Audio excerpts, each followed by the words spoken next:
In our first lab, we talked about the RVT's role in the veterinary lab, and one of the tasks is analysis of samples.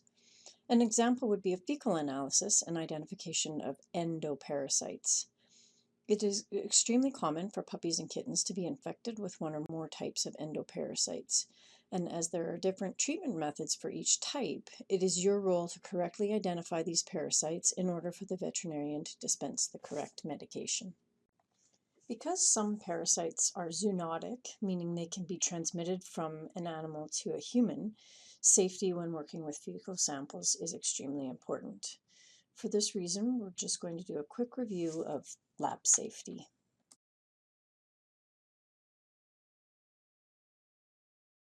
Here are some general rules to remember for our labs.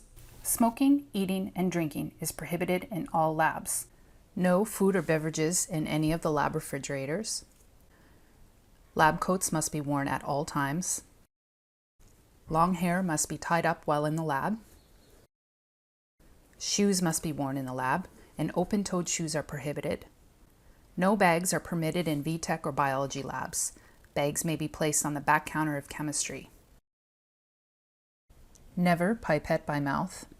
All students are responsible for safe and proper operation of equipment. If unsure with the operation of any instrument in the lab, please check with one of the lab instructors before attempting its use.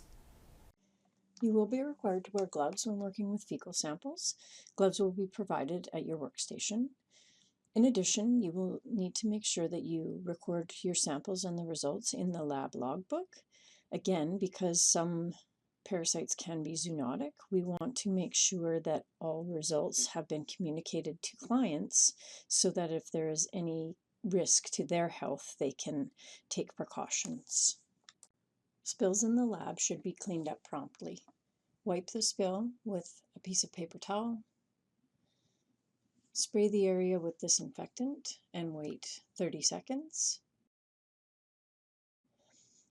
Wipe the disinfectant up with another piece of paper towel and discard the paper towels in the garbage. Fecal samples should be analyzed as soon as possible after excretion. When samples can't be examined within a few hours, they should be refrigerated or mixed with an equal part of 10% formalin. There are commercial kits available from labs that include a container with a preservative that the client can put the sample directly in and then ask them to drop it off as soon as possible.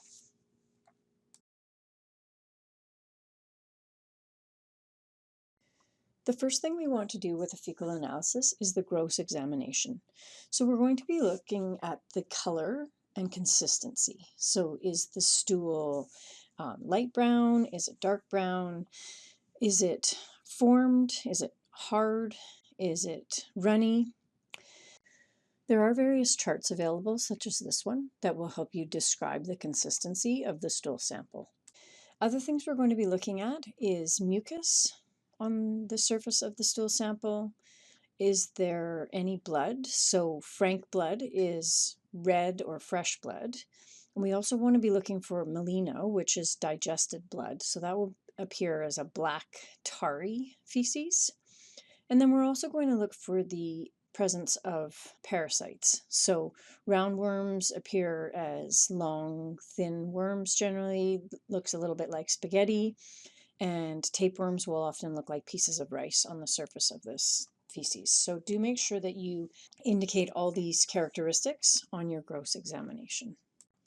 There are several different kinds of flotation solutions. The three most common are sodium nitrate with a commercial name of Fecamix, Sheether's sugar solution, and saturated sodium chloride. Fecamix or sodium nitrate is easy to obtain. You can purchase it at just about any veterinary purchasing company. It does distort ova if it's let to sit more than 20 minutes, and it will form crystals if it's left to sit. Sheether's sugar solution is easy to obtain, but it's also easy to make in the lab. It is sticky because it's sugar, so that is a downside. Saturated sodium chloride is not used very often. It is easy to make, however, it forms crystals and will distort ova, and it also corrodes lab equipment because it is a salt solution. Specific gravity is a comparison between the weight of an object to the weight of an equal volume of distilled water. So the ova of most parasites have a specific gravity of between 1.10 and 1.20 grams per milliliter. Most flotation solutions then have to have a higher specific gravity so that the eggs are lighter and float on top. So most flotation solutions have a specific gravity of about 1.18 to 1.25.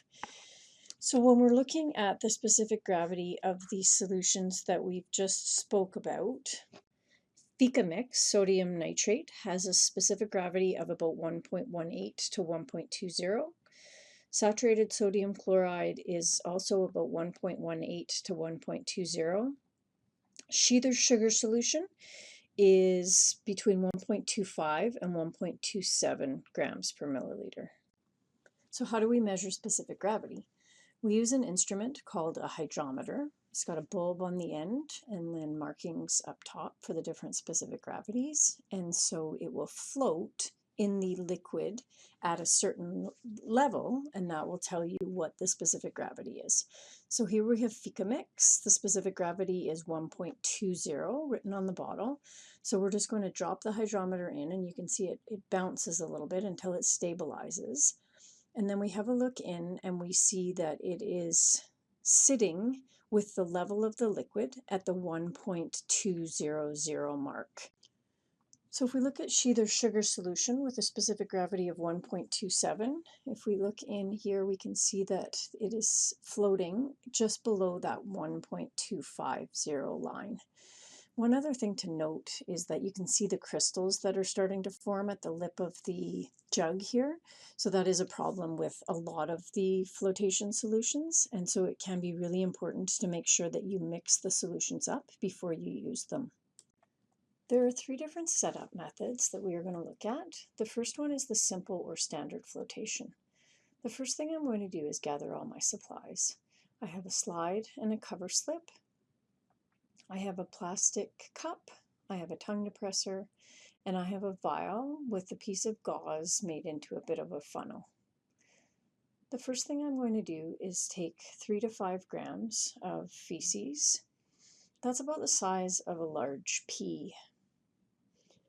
I'm then going to add about 30 mils of the solution that I have chosen. This one I've chosen Fecal mix. I'm going to mix that up well using the tongue depressor to break up any large chunks. I want a nice evenly suspended emulsion. Once I've got that mixed, I'm going to bend the lip of my cup so that it has a bit of a point just to make it easier to pour. And I'm going to pour that emulsion through the cheesecloth or the gauze into the vial. And I may have to do this somewhat slowly so that it doesn't overflow. So just going to allow that liquid to flow through the gauze and into the vial. Once I've got all the liquid out of my cup, I can remove the cheesecloth or gauze, and then I'm going to fill that vial up with the solution right up to the top. And what I want to have is a positive meniscus.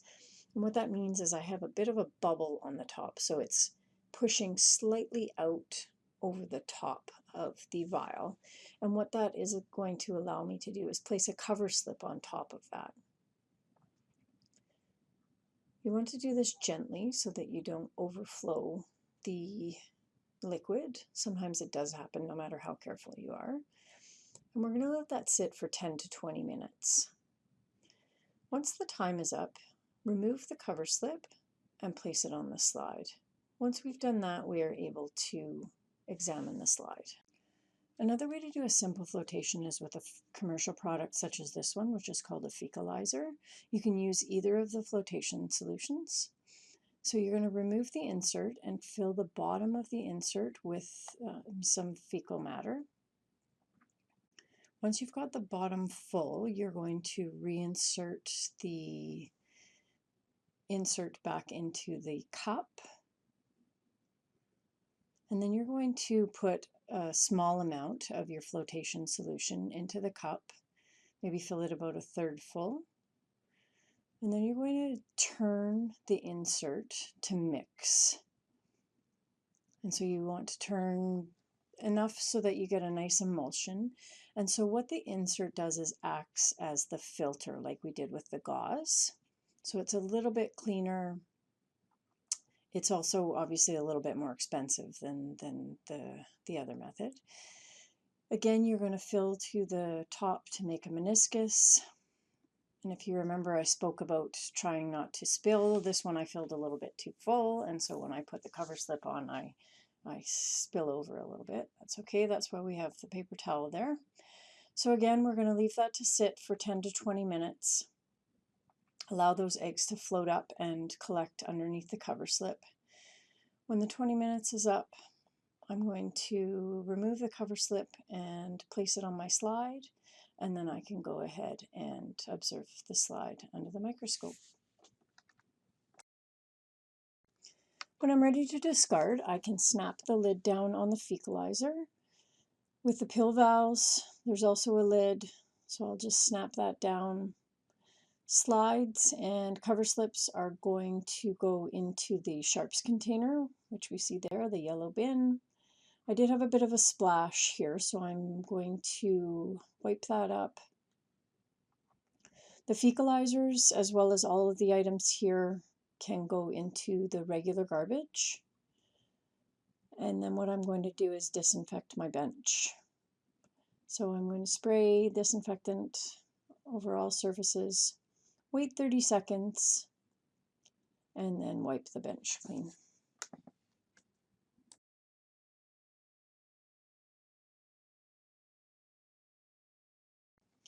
The next method we're going to look at is the sedimentation method. So I have some tap water in a cup. I have a centrifuge tube with some gauze. I have a cover slip and a slide, and I have a pipette. I'm going to take 3 to 5 grams of my fecal sample and mix that into the water to make an emulsion. This test takes about 20 minutes of just sitting. So I usually set up my simple flotations and then the sedimentation, and then those can sit for the 20 minutes while I'm performing the centrifugation method. So that timing will come with practice. Once I've got my sample all mixed, I'm going to pour the contents through the gauze into the centrifuge tube, slowly and carefully, so that I don't spill it over. And again, I want my tube about 2/3 full, up to the 10 ml mark. Once my tube is full, I can remove the gauze, and I'm just going to let that sit for 20 minutes and allow it to sediment. It'll settle out into the bottom, so about 20 minutes. And you can see at the bottom there, I have a nice, what we call a pellet of material. So everything has sedimented out of the liquid into the bottom of my centrifuge tube. Now what I'm going to do is pour off the liquid. That's called the supernatant, and I'm going to pour that off into the sink. My pellet will not move.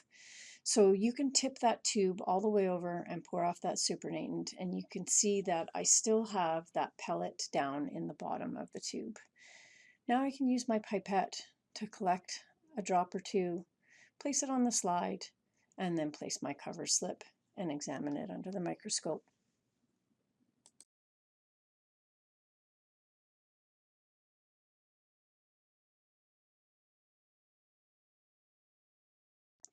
The final method we're going to look at is centrifugal flotation. This method is more sensitive than simple flotation in that it recovers more eggs. So first I'm making sure that I have all my supplies. I have a cup, I have a tongue depressor, I have a centrifuge tube with my patient's name and a gauze funnel. I have my solution, I have a slide, and I have my cover slip. I also have a second centrifuge tube that I will use as a balance when I place my tubes in the centrifuge. First thing we're going to do is collect 3 to 5 grams of our fecal material. Again, that's about the size of a pea. I'll then use my flotation solution to create an emulsion. And again, any of the flotation solutions can be used. Sometimes it depends a little bit on what sort of parasite we're suspecting. Remember that Sheeler's sugar has a higher specific gravity. Once I've got that into a good emulsion, I am going to bend my cup and pour that through the gauze into the centrifuge tube. You do need to be careful with this method because the centrifuge tube is quite a small opening, and the fecal material will start to bunch up in the opening and the liquid will go through a little bit more slowly. So just take your time. You're going to pour that in, let that liquid go through the gauze and into your centrifuge tube. And you want your centrifuge tube about half to 2/3 full. Ultimately, we will be filling it up to the 10 ml line, which you'll be able to see in the lab. But that's about 2/3 full. If we start to have trouble with getting the emulsion into the tube, then we can stop once we've got about halfway, and then you can fill the tube the rest of the way with fresh solution.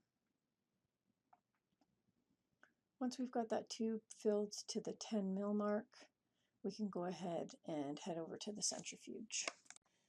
The first thing we want to do with the centrifuge is to make sure that we are centrifuging at the correct speed.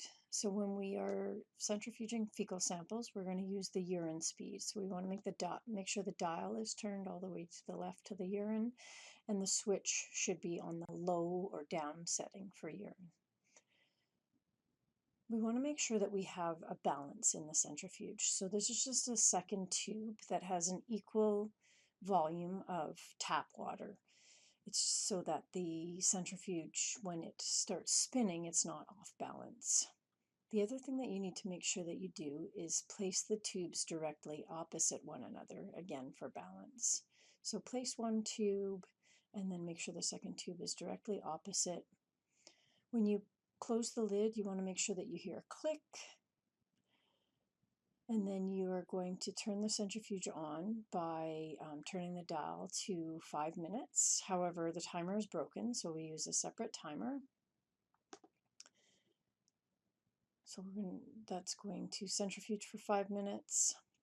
When your timer rings, you can go ahead and turn the dial down to 0, and that will allow the centrifuge to stop. It does take about 30 seconds for the centrifuge to completely come to a stop. Please do not open the centrifuge until it has come to a complete stop. There is a brake that you can use. It's a black button to the left of the dial. You can't really see it in this video. So you can use that brake to slow it down even more quickly, but please never ever open the lid without it being at a complete stop. Once it is, press down to unlock the lid and then lift up, and then you can take your tubes to your bench. Remember with the centrifugation method, the heavier solution is centrifuged to the bottom of the tube, and the eggs will be sort of pushed to the top of the liquid. So we're just going to take a drop or two from the top of that liquid where the eggs should be sitting, place that on a slide, and then cover that with a cover slip, and then you can examine that under the microscope.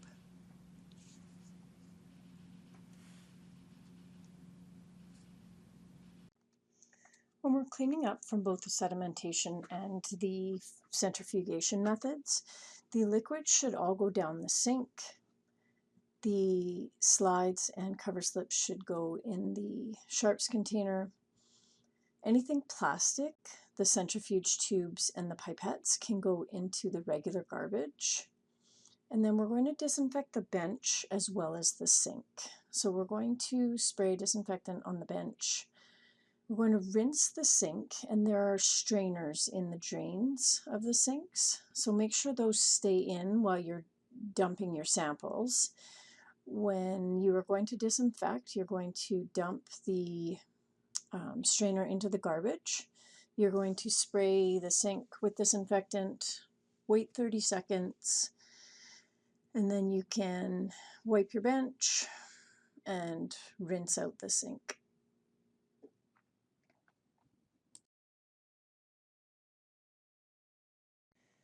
Finally, I'm going to dispose of my fecal sample. So if it's in a bag, please tie a knot in the bag. If it's in a container, please just put the lid on and it can go into the regular garbage. Then I'm going to disinfect my bench. It's important to note that I have shown these videos in a step-by-step manner. I've completed one sample and then moved on to the other.